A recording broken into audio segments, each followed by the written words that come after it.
தாண்டி இருப்பதாக சொல்லியிருக்காங்க. பல இடங்கள்ல அரஸ்ட் பண்ணா 1 வருஷம் இருக்கணுமா அப்படின்றத கட்டாயமான கேள்வி கேட்ட உச்சநீதிமன்றம் இன்றைக்கு அனைத்து வரம்புகளையும் மீறிட்டீங்கன்னு சொல்லியிருக்காங்க. இதை நீங்க எப்படி பாக்குறீங்க?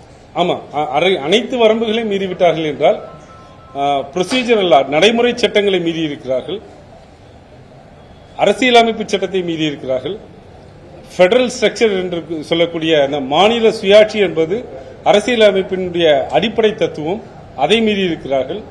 அது மட்டுமல்ல, அரசியல் காரணங்களுக்காக இந்த சட்டத்தை துஷ்பிரயோகம் செய்திருக்கிறார்கள். எனவேதான் உச்சநீதிமன்றம் நீங்கள் எல்லையை மீறி சென்று கொண்டிருக்கிறீர்கள் என்று சொல்ல வேண்டிய தருணம் வந்திருக்கிறது.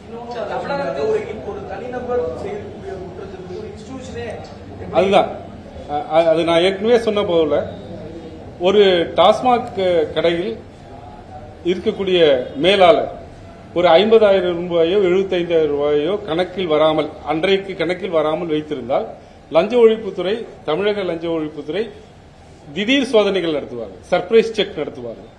அப்போது எடுக்கக்கூடிய பணத்தை எடுத்து இதற்கு தகுந்த முகாந்திரம் இல்லாவிட்டால் ஒரு வழக்கை பதிவு செய்வார்கள். பிறகு புலன் விசாரணை செய்வார்கள். புலன் விசாரணை செய்து தகுந்த முகாந்திரம் இருந்தால் அந்த வழக்கை கைவிட்டு தேவைப்பட்டால் துறை ரீதியாக நடவடிக்கைக்கு சொல்லுவார்கள். இந்த ஈடியோட நடவடிக்கை ஏதோ ஒரு வழக்கில் நடந்ததல்ல.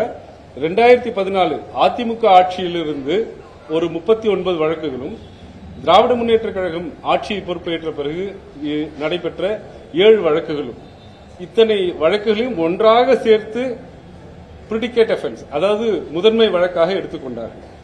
அதில் அந்தந்த ஊழியரை பற்றி விசாரிக்காமல், அவர்கள் வீடுகளில் சோதனை நடத்தாமல், ஈடியோட தலைமை அலுவலகத்திற்கு சோதனை நடத்தியதுதான் பெடரலிசத்திற்கு அகென்ஸ்டாக இருக்கிறது என்று நாங்கள் சொல்லிக்கிறோம்.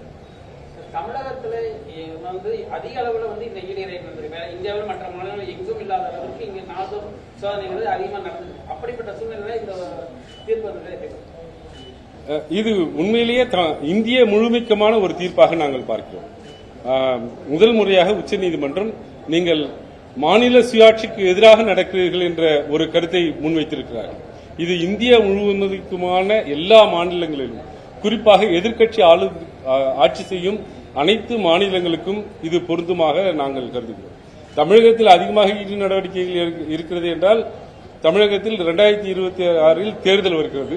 தேர்தலை ஒட்டியான சோதனைகள் என்பதை நாங்கள் சொல்லவில்லை, மக்கள் அறிவார்கள். ஆனால் மற்ற மாநிலங்களிலும் கூட இது நடந்து கொண்டே இருக்கிறது. வெஸ்ட் பெங்காலில் தேர்தல் வரப்போகிறது என்றால் அங்கே நடவடிக்கைகள் பாயும். டெல்லியில் தேர்தலுக்கு ஒட்டி இது போன்ற நடவடிக்கைகள் இருந்தன. உச்சநீதிமன்றம் இப்போது இது உன்னிப்பாக கவனித்து அரசியல் ரீதியாக ஈடி செயல்படுகிறது என்பதை முதல் முறையாக கருத்தாக பதிவு செய்தது. தேர்தலுக்காக எந்த சோதனைகள் அப்படின்ற விஷயங்களை முன்னெடுக்க மாட்டாங்கன்னு நினைக்கிறீங்க? உச்சநீதிமன்ற கருத்துக்களை சரியாக உள்வாங்கினால் உண்மையில் அப்படித்தான் நடக்கணும்.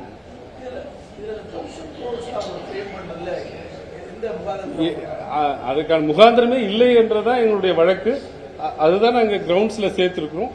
அதை உச்சநீதிமன்றம் ஏற்றிருக்கிறாங்க.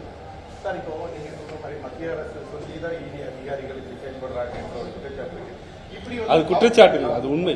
அப்ப இந்த ஈடி அதிகாரிகள் மேல இந்த மாதிரி பண்றாங்க இல்லையா, அந்த அதிகாரிகள் மேல நடவடிக்கை எடுக்கிறதுக்கு இந்த மாதிரி பிரிவென்ஷன் ஆஃப் மணி லாண்டரிங் ஆக்ட்ல அதற்கான வழிமுறைகள் இருக்கின்றன. அந்த சட்டத்தை தவறாக பிரயோகம் செய்யக்கூடிய அதிகாரிகள் மீது தகுந்த நடவடிக்கைகள் எடுக்க சட்டம் இடம் தருகிறது. அந்த சட்டத்தை பயன்படுத்தி உரிய நேரத்தில் அந்த உரிய நடவடிக்கைகளை நாங்கள் எடுக்கிறோம். உரிய நேரத்தில் அந்த உரிய நடவடிக்கை. இந்த மாதிரி இடி போன்ற நிறுவனங்கள்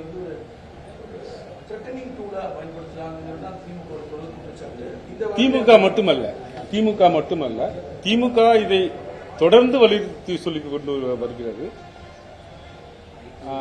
வெஸ்ட் பெங்கால், டெல்லி மற்றும் எங்கெங்கெல்லாம் எதிர்க்கட்சிகள் ஆட்சி செய்கின்றனவோ அங்கெல்லாம் சிபிஐயும் இடியும் வருமான வரித்துறையும் தொடர்ந்து துஷ்பிரயோகம் செய்வதை இந்த நம்முடைய நாட்டு மக்கள் நன்றாக. பாஜக ஆளும் மாநிலங்களிலும் அமலாக்கத்துறை சோதனைகள் நடந்துட்டு தான் இருக்கு. தமிழகத்தில் நடக்கும் மட்டும் ஏன் இவ்வளவு பாராட்டப்படணும்? தமிழிசை சவுந்தரராஜன் எந்த மாநிலத்தில் பாஜக ஆட்சி செய்கிற மாநிலத்தில் அரசியல் தலைவர்கள் மீது அல்லது ஆளும் தரப்பில் இருப்பவர்கள் மீது ஈடி நடவடிக்கை தொடர்ந்து இருக்கிறது.